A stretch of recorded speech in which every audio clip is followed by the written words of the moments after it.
Alright, this morning I'm going to do some stuff on my Printmaster Gold. It's a program you can buy.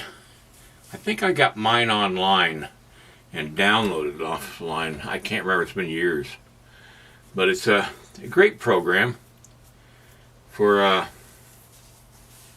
doing your work. I'm going to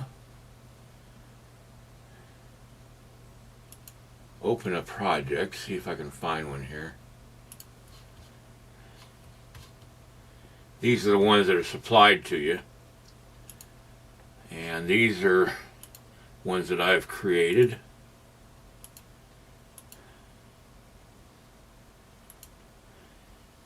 Alright, there's the one I want. And what's that under? Posters, okay. Actually, this is the one I want. Now, what I've done is I've taken a ruler and I've put it full size, scan, onto the edge of the page, which is 8.5 by 11. And as you can see, I got the 11 right there. Now I take this photograph, actually this one here, this one I will move off to the side here. Okay, this is a drawing that I made from a set of real feathers that I have a Native American friend who had them, and he allowed me to print them out, draw from his feathers. And if you wonder what this square is, it's a head measurement that I took and actually drew along with the drawing of the feathers. Now the drawing's gone, long gone, but what I do is I take this head measurement. What I'm doing is gradually getting this head measurement between here and there to line up with the 8.5 inches. I've got the bottom of the square even with the bottom of the ruler,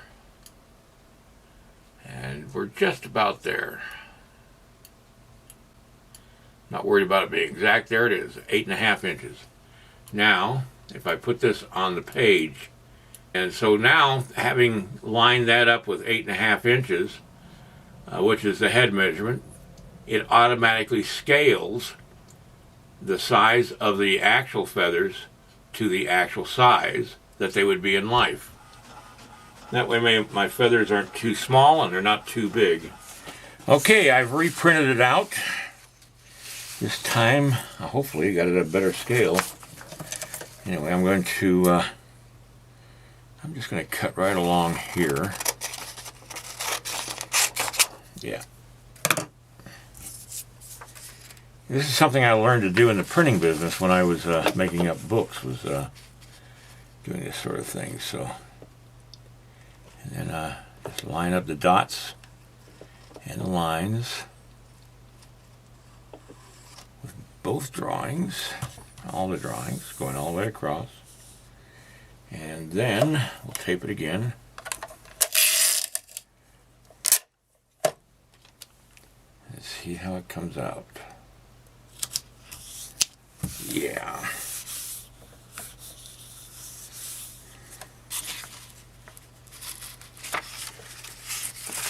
Now I have an extra flap in the back, but I'm not going to worry about that.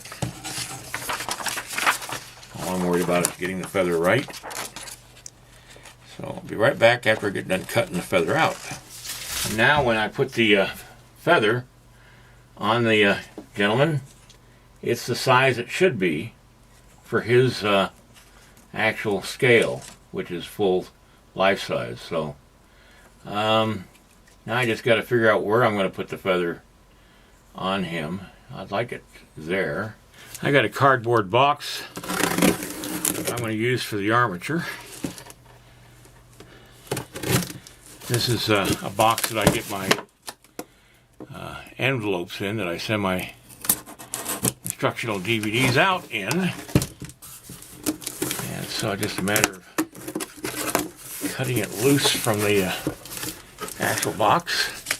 I'll lay the full-size feather on here, and it's a little bit long. That's okay, I can shorten it. It ain't gonna make that much of a difference. So now I get my magic marker, and I just draw the outline of the feather.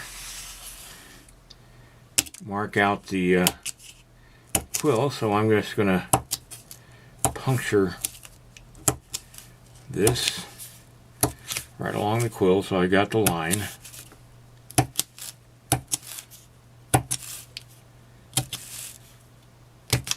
I think I'll just do one feather. I'm not certain on that yet, though.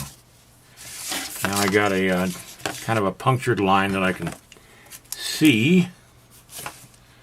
Let me get my light a little bit better. There we go.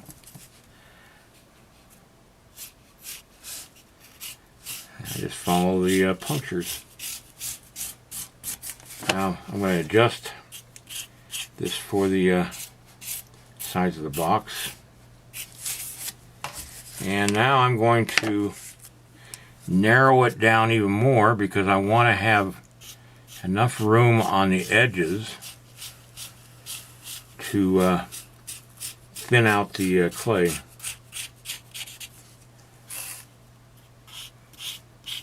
So I'm going to leave myself maybe a ½ inch all the way around the circumference of the feather.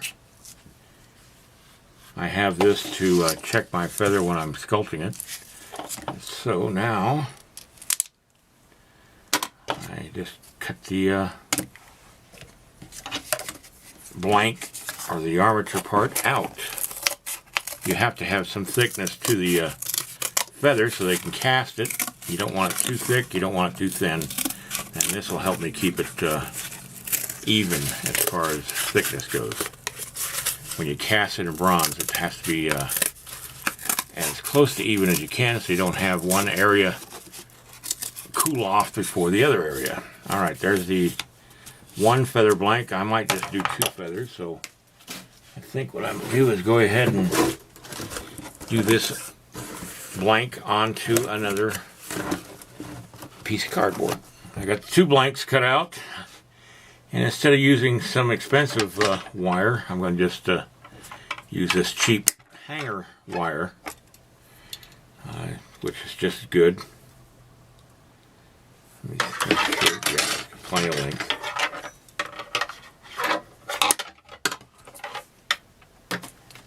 Alright, now it's a matter of lining up the wire. I'm going to just slightly bend it. That's a little too much, so that it will follow the line. This will be my guide for when I'm putting clay on the armature, so I can match the shape of the quill. There we go. And using my tape, I'll just tape it down to the cardboard. Alright, now I'll just start adding clay to the armature.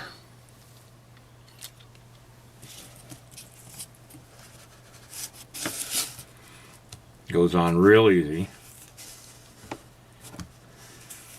Edge the feather off the armature a little.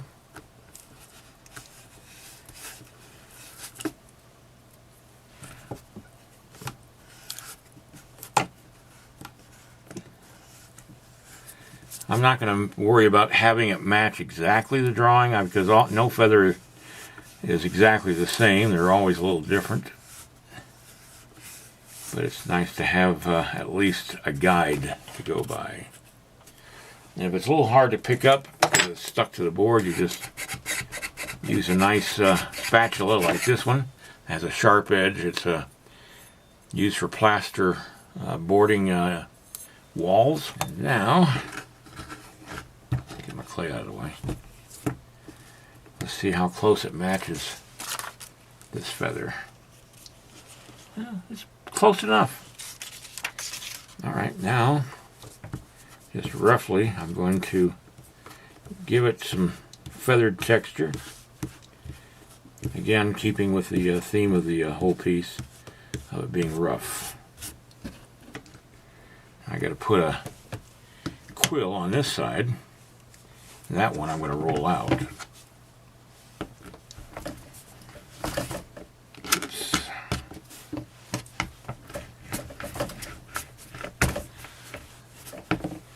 All right, now I'll try to match the angle of the quill on the other side.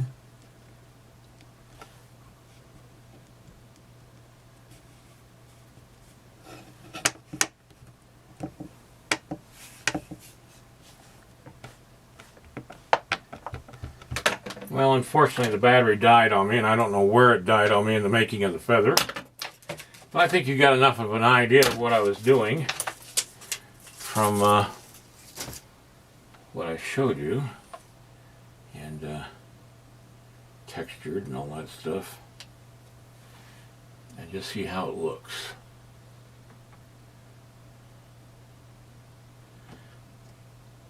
Now when you're placing it, you got to place it so that it looks good from every angle.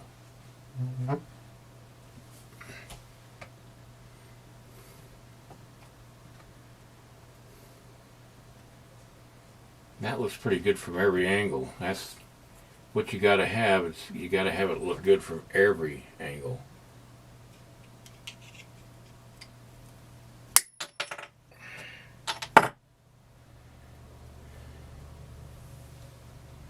Now I want to anchor that on his head, so I'll take this piece of wire I just cut off and bend it with my hand to make a staple out of it.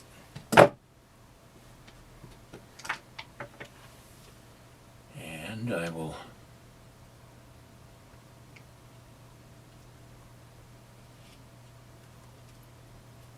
drive it into the clay to hold it in place. It anchors it enough that I can now do some work on the texturing of the feather. And I'm trying to get this ready to go to the gallery in Bozeman, and so I'll be working on this again tomorrow. But that shows you how to make a feather. If you want to put more detail in your feather, that's fine. It just I decided to do less detail in this one. In fact, I'm going to put some stripes of clay just to indicate